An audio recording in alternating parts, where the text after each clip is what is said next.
Hello दोस्तों, नमस्कार। और आप लोग कैसे हैं? उम्मीद करते हैं अच्छे होंगे। दोस्तों, आज हम लोग इस वीडियो में वर्ष 2016 के पीजीटी के प्रश्न पत्र को सॉल्व करेंगे।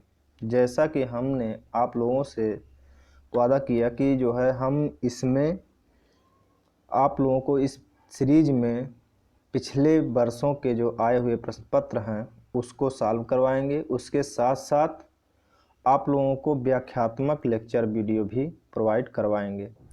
तो इस सीरीज में आज हम आप लोगों को जो है यहाँ पर दे रहे हैं ये प्रैक्टिस सेट का वीडियो जो है 2016 का।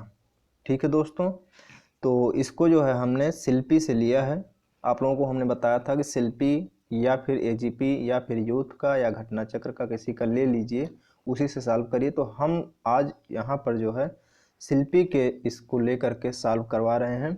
इसमें हम लोग कोशिश ये करेंगे कि 50 क्वेश्चन तक आप लोगों इसमें आज सॉल्व कर ले जाएं। इसके बाद वाले वीडियो में जो है बचेगा उसको सॉल्व कर लिया जाएगा। ठीक है दोस्तों, तो वीडियो थोड़ा लंबा हो सकता है व्याख्या की वजह से, तो फिर भी जो है आज हम लोग केवल 50 क्वेश्चन ही लेंगे। इसके बाद जो होगा वो हम लोग करेंगे और आगे आने वाले समय में हम लोग जो है एक एक दिन में एक एक प्रश्न पत्र को सॉल्व करने का प्रयास करेंगे, क्योंकि समय नहीं बच पा रहा है। अब अप्रैल में आयोग बोल चुका है कि परीक्षा करवा लेगा, तो हम लोगों को वही एक लक्ष्य मान करके चलना है कि अप्रैल तक हम लोगों को जो है सभी प्रश्न पत्रों को भी सॉल्व करके अपने व्याख्यात्मक जो हल हैं, व्याख्यात्मक जो हम लोगों के नोट्स हैं उसको भी तैयार कर लेना है। बुकों को पढ़ करके, अपने नोट्स को पढ़ करके तैयार कर लेना है। ठीक है दोस्तों, तो चलिए आइए स्टार्ट करते हैं आज का अपना वीडियो। इसमें देखिएगा थोड़ा इंस्ट्रक्शन दिया रहता है। इस इंस्ट्रक्शन को पूरा तो हम नहीं पढ़ेंगे, लेकिन कुछ कुछ चीज़ें जो हैं उसको हाईलाइट कर देते हैं। ठीक है,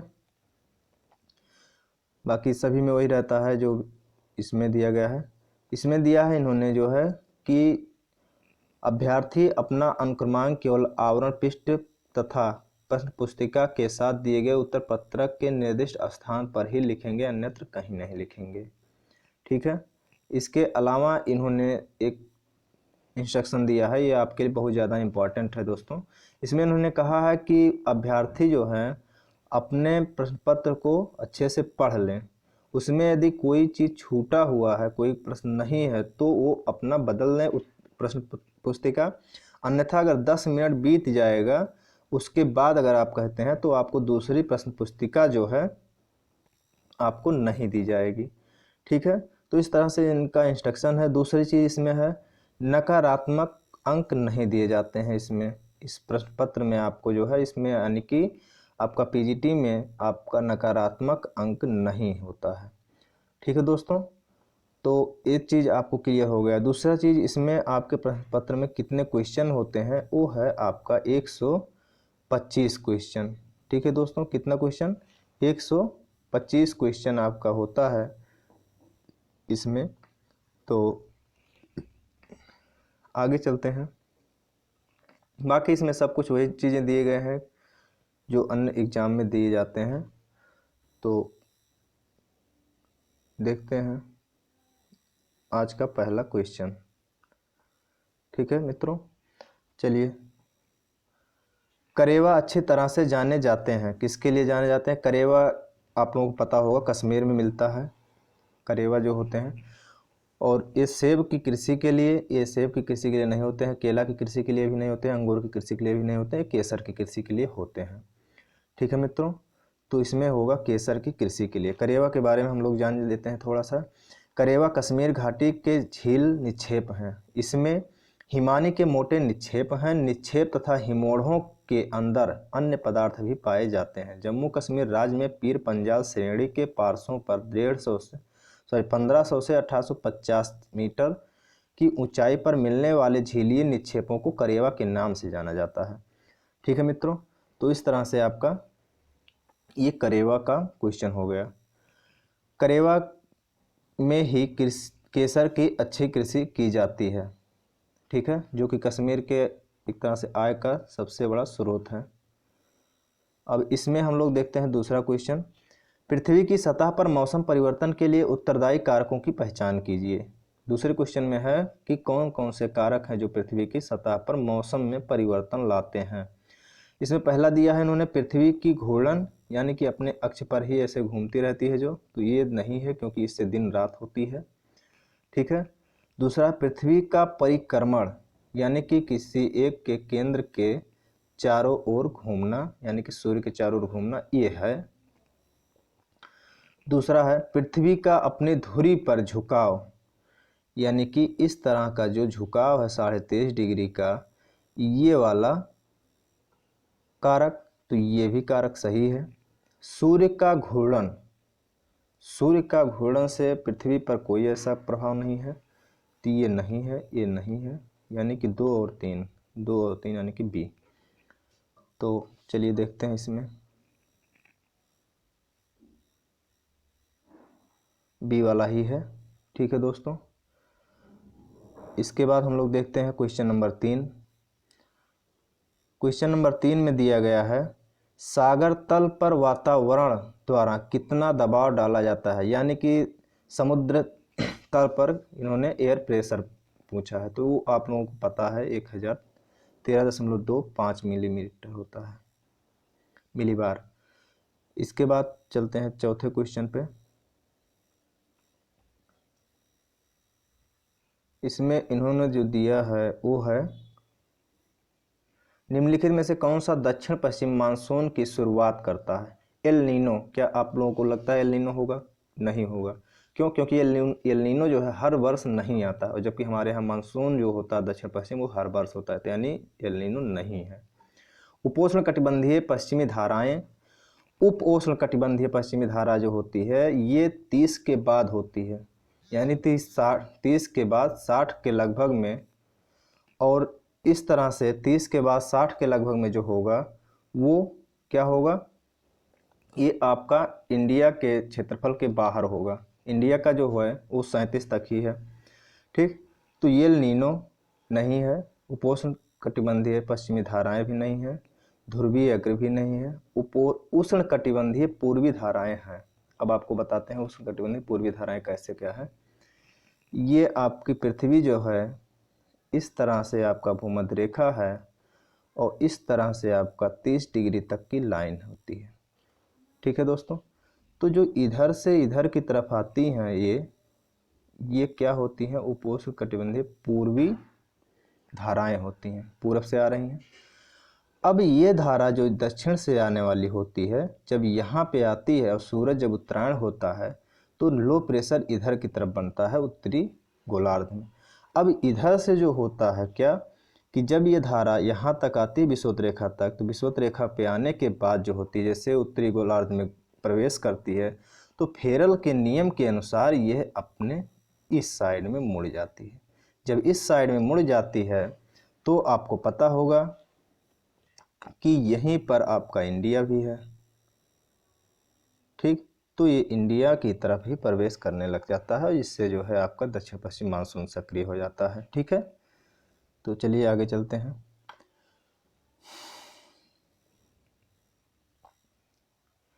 इसमें ऐसा कुछ भी इन्होंने दिया नहीं है। अब आगे देखते हैं पांचवा क्वेश्चन।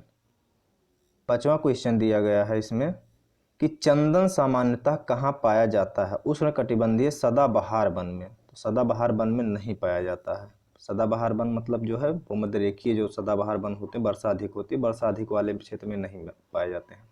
उच्च पर्वतीय वन जो ठंडे प्रदेश में नहीं पाया जाता है। उष्णकटिबंधीय कांटेदार वन यानी कि मरुस्थलीय, वहाँ पर भी नहीं पाया जाता है। उष्णकटिबंधीय आर्द्र पर्णपाती वन यहाँ पर मिलता है। अब आपको बताते हैं इंडिया में कहाँ मिलता है। इंडिया में आपका जो ये भाग है ये इस वाले प्रदेश में भी मिल सकता है, इसके लिए स्थितियाँ अनुकूल होती हैं, ये वाला प्रदेश, और अधिकांशतः यहाँ पर मिलते हैं केरल साइड में या इधर दक्षिण के पठारी क्षेत्र में। ठीक है दोस्तों, तो इस तरह से ये आपका होता है। इसके बारे में कुछ दिया गया है तो इसको पढ़ लीजिए आप लोग।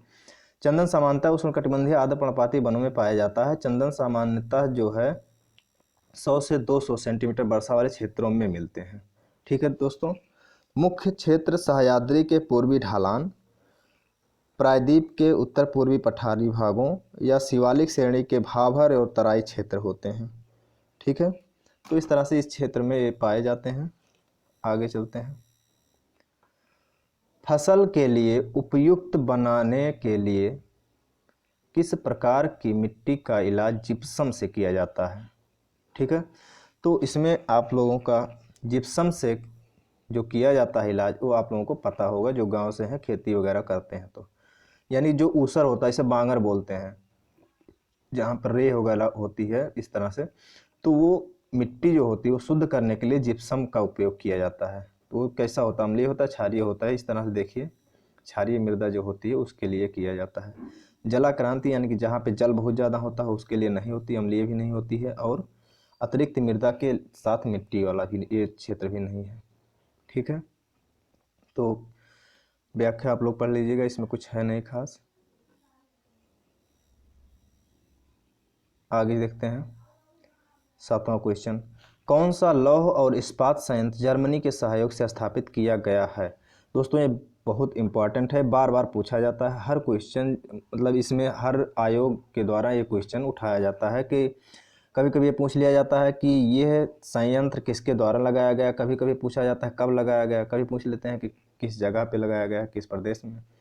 तो ये चीज़ बहुत इंपॉर्टेंट है। यहाँ पे देखते हैं हम लोग पहला क्वेश्चन, अपना क्वेश्चन जो ये है, कौन सा लौह और इस्पात संयंत्र जर्मनी के सहयोग से स्थापित किया गया। तो आप लोग पता होगा राउरकेला है, जो कि उड़ीसा में लगाया गया है। ठीक है, चलिए देख लेते हैं व्याख्या को। जो है व्याख्या बहुत इंपॉर्टेंट है, आप लोग इसको कुछ न कुछ जो है याद करने की कोशिश करिएगा जरूर। इसमें दिया है, भिलाई की स्थापना 1955 में मध्य प्रदेश के भिलाई में सोवियत संघ के द्वारा स्थापित किया गया था। ठीक है दोस्तों, इसके अलावा राउरकेला की स्थापना 1959 में उड़ीसा में स्थापित किया गया था जर्मनी की सहायता से। ठीक है, दुर्गापुर की स्थापना 1956 में ब्रिटेन की सहायता से स्थापित की गई थी, 1962 में कार्य प्रारंभ हो गया। और इसके बाद जमशेदपुर जो है 1907 में ही स्वर्णरेखा नदी के तट पर साकची नामक स्थान पर स्थापित किया गया था। ठीक है दोस्तों, तो इस तरह से आपका ये था। देखते हैं नेक्स्ट क्वेश्चन।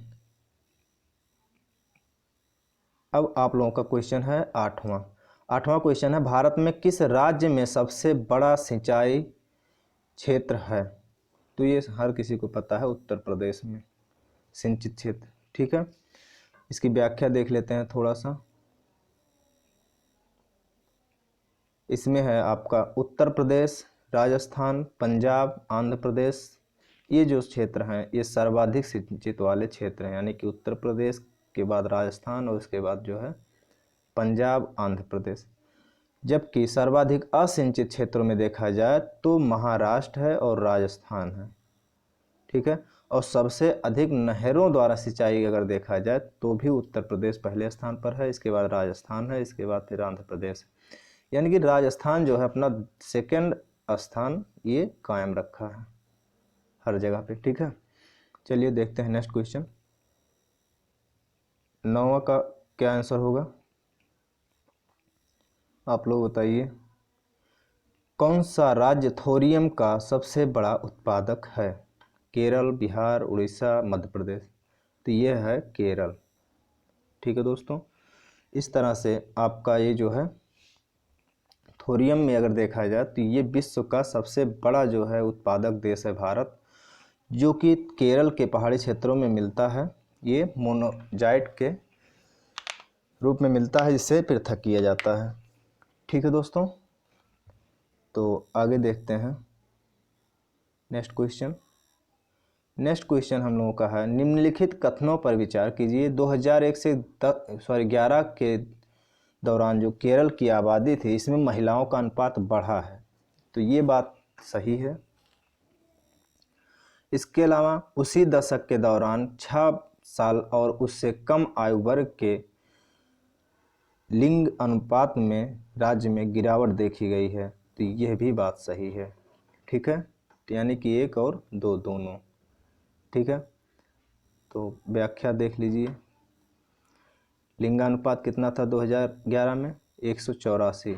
और शिशु लिंगानुपात ये 964 आ गया, यानी कि 1000 से भी नीचे आ गया। ठीक है, चलिए देखते हैं नेक्स्ट।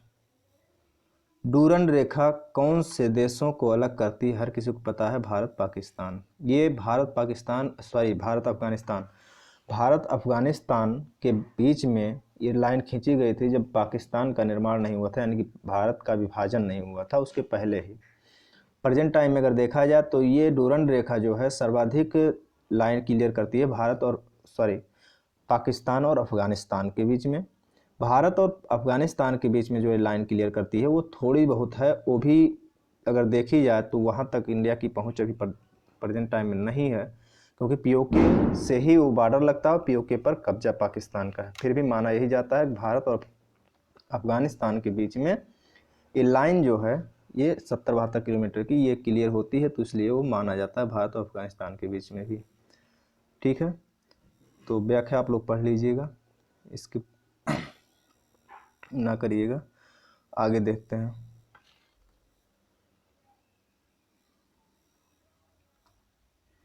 किस फसल की खेती के लिए जल जमाव की आवश्यकता होती है? यानी कि जल की अधिकता होती है, जल हमेशा भरा रहता है। तो आप लोग बताइए खुद, ये आप लोग सॉल्व कर ले जाएंगे। चाय है? चाय तो नहीं है, चाय में तुरंत पानी डालिए तुरंत तो निकल जाए, यानी कि सीढ़ीदार जो खेती होती है ढलानों पे, तो वहाँ पर चाय की खेती होती। कॉफ़ी में भी ऐसा नहीं होता है। सरसों में भी पानी लग जाने के पे वो गल जाता है। धान ही ऐसा है जहाँ पे पानी भरा रहता है। ठीक है, तो आगे देखते हैं धान के बारे में एक रोचक जानकारी। इसमें होता है धान एकमात्र ऐसी फसल है जो नाइट्रोजन को अमोनिया में परिवर्तित करके ग्रहण करती है, जबकि और सभी जो है नाइट्रोजन के रूप में ग्रहण करते हैं। दूसरी चीज़ जो है इसके बारे में आप लोगों को जानकारी दे दें कि इसका कुल जो होता है वो ग्रेमनी कुल का होता है, और वनस्पति का जो नाम है वो ओराइजा सताइवा है। ठीक है, तो चलिए आगे चलते हैं। कॉपर, सोना, लोहा, कोयला आदि से जुड़े हुए हैं, ये किससे जुड़ा हुआ है? कॉपर जो है ये कहाँ पे पाया जाता है? अगर इसमें से देखिए, इस तरह से जब क्वेश्चन आते हैं और इसमें ना सॉल्व करने का वो हो, ना सॉल्व हो पा रहा हो, तो उसमें से आप ये देखिए कि इस चार में से कोई तो एक आ रहा होगा, आपको क्लियर होगा कि हाँ यहाँ पे ये चीज़ मिलती है। जैसे कोयला आप देख लीजिए, तो कोयला जो है ये झरिया में ही मिलता है, ये चीज़ तो पता है, लेकिन झरिया 3 जगह पे दे दिया, ये समस्या फिर हो गया। आइए आप देखते हैं लोहा। लोहा भी आप लोगों को पता होगा कि लोहा कहाँ पे मिलता है, आपका खेतड़ी या कुंद्रेमुख या यहाँ झरिया में। तो झरिया हम लोग लगा चुके हैं, झरिया है नहीं, ये 3-30 पर ही हम लोग बात करना, चौथे पे नहीं। तो इसमें जो है ये आपका लोहा जो है ये है कुंद्रेमुख वाला, ये वाला है। ठीक, इसके बाद 2 बच रहा है खेतड़ी, ऊपर और नीचे भी दिया है, इसमें भी जो है बी के अलावा ए और सी पर दिया है। ठीक, तो कॉपर जो होता है वो कहाँ पे है? ये है आपका खेतड़ी में। ठीक, तो खेतड़ी में कॉपर है, तो ये है आपका बी वाला आंसर। यानी कि आपका कॉपर जो हो गया खेतड़ी राजस्थान में हो गया, सोना जो हो गया कोलार में हो गया, और लोहा और कोयला।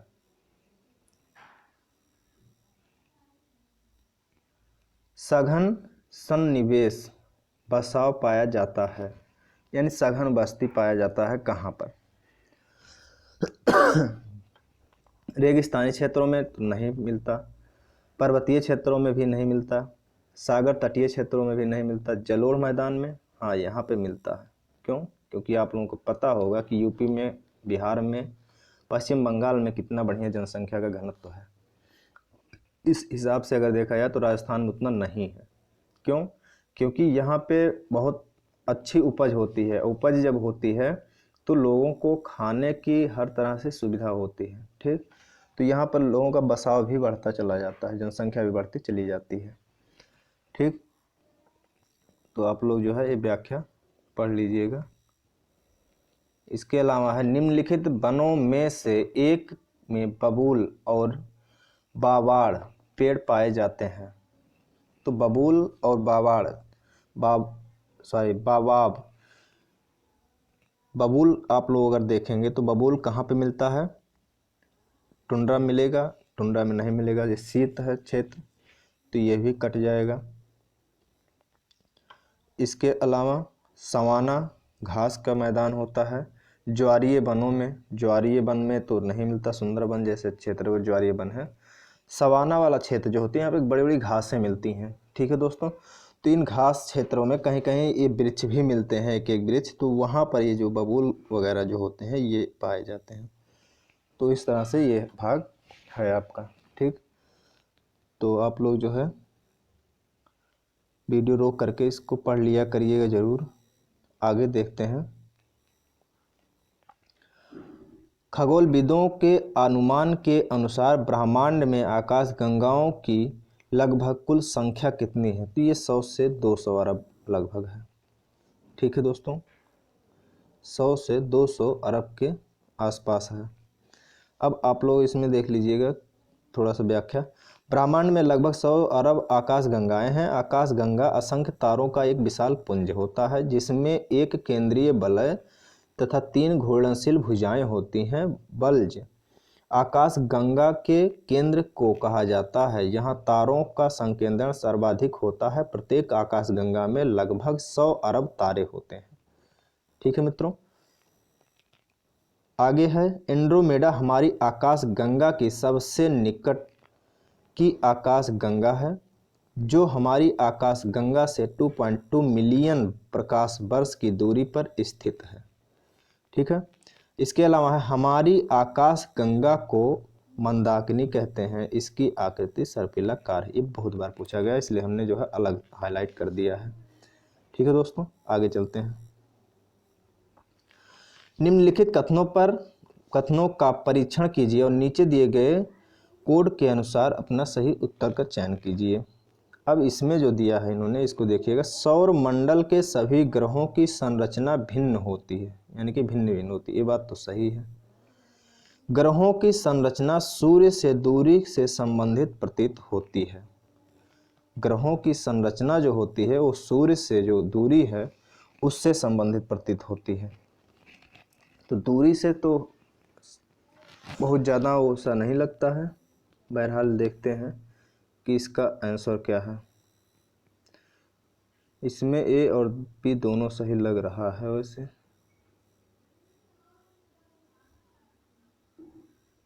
इसमें ए और बी दोनों सही है।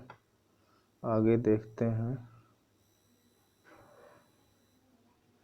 सूर्य के समीपी ग्रह चट्टानों और धातुओं से निर्मित थे, जो उच्च तापमान पर क्रिस्टलीकृत हो गए। ये बात तो सही है।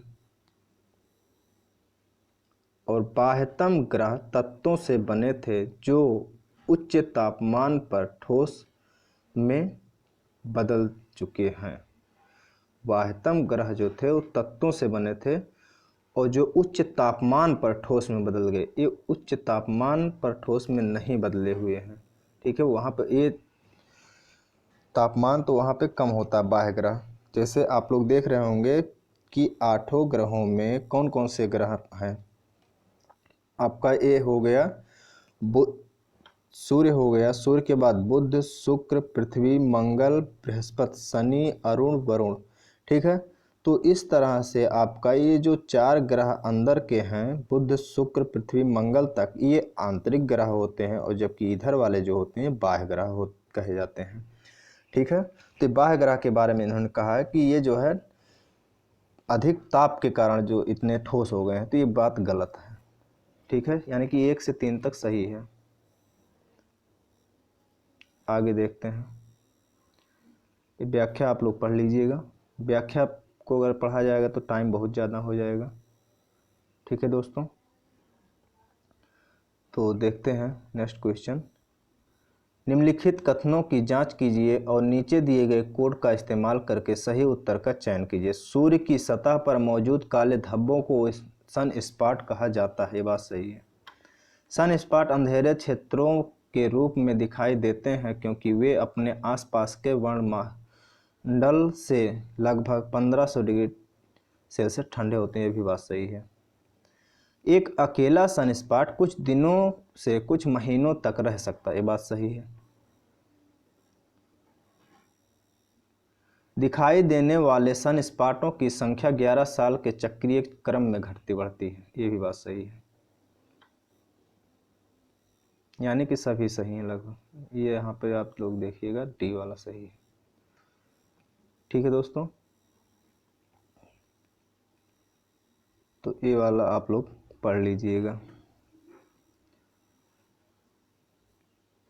यूरिया अमोनिया उत्पादक KRIBHCO संयंत्र आधारित है। किस पर आधारित है? ताप ऊर्जा पर, जल विद्युत ऊर्जा पर, पवन ऊर्जा पर, गैस ऊर्जा पर। तो गैसीय ऊर्जा पर आधारित है। ये यूरिया के निर्माण के लिए है। ठीक है, तो इसकी व्याख्या पढ़ देते हैं हम। यूरिया अमोनिया उत्पादक कृषक भारतीय कोऑपरेटिव लिमिटेड कंपनी गैस आधारित संयंत्र है। इसके एमडी के सांबशिव हैं।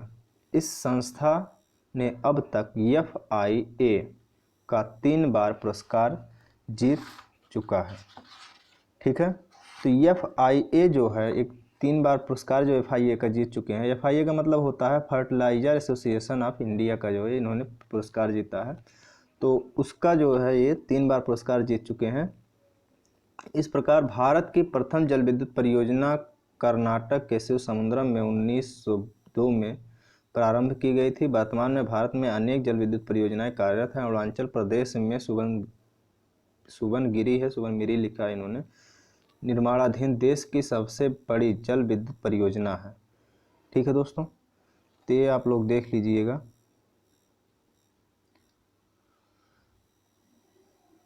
नेक्स्ट क्वेश्चन देखते हैं 20वां। आज 20 क्वेश्चन ही सॉल्व करवाएंगे क्योंकि टाइम बहुत ज़्यादा हो जा रहा है।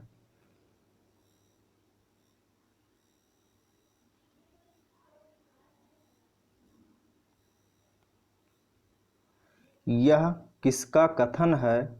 मुझे पदार्थ दो, मैं इससे पूरी दुनिया का निर्माण कर दूंगा। तो इमैनुअल कांट ने कहा था। यह वक्तव्य प्रसिद्ध विद्वान इमैनुअल कांट का है कि तुम मुझे पदार्थ दो, मैं पूरी दुनिया का निर्माण कर दूंगा। ठीक है दोस्तों, तो इस तरह से आपका जो है ये 20 क्वेश्चन हो गया है। टारगेट तो हमारा 50 का लगभग था, लेकिन टाइम बहुत ज़्यादा हो जाएगा और वीडियो बहुत लंबा हो जाएगा। ठीक है, तो आज व्याख्या पे जो हमने टाइम दिया, नेक्स्ट वाले वीडियो में कोशिश यही करेंगे कि व्याख्या को आप लोग पढ़ लीजिएगा। क्वेश्चन की व्याख्या हम कर दिया करेंगे, व्याख्या हम नहीं पढ़ेंगे, तो इससे टाइम बचत होगी। ठीक है दोस्तों, तो आज का ये वीडियो पहला वीडियो था। इसमें थोड़ा टाइम भी ज़्यादा लगा, थोड़ा आप लोगों को भी दिक्कत होगी। तो आज का वीडियो इसी पे समाप्त करते हैं दोस्तों। ठीक है, तो नेक्स्ट वीडियो कल हम लोग देखेंगे। उसमें पूरा यही रहेगा टारगेट कि 50 क्वेश्चन तक हम लोग सॉल्व कर देंगे। इसके बाद वाले वीडियो में जो होगा उस तरह से देखा जाएगा। तो अब मिलते हैं नेक्स्ट वीडियो में। आप लोगों से रिक्वेस्ट है कि यदि आप लोग हमारे चैनल को सब्सक्राइब नहीं किए हैं तो हमारे चैनल को प्लीज़ सब्सक्राइब कर लीजिए और बेल आइकन के बटन को भी दबा दीजिए, जिससे हम जो वीडियो डालें वो आप लोगों के पास तुरंत पहुंच जाए और आप लोग जो है उसको देख सकें। ठीक है दोस्तों, और कोई भी अगर क्वेश्चन में दिक्कत हो रही हो तो उसे ज़रूर कमेंट बॉक्स में कमेंट करें कि इस तरह से दिक्कत आ रही है, ताकि हम उसे सॉल्व कर सकें। ठीक है दोस्तों, तो चलिए, धन्यवाद।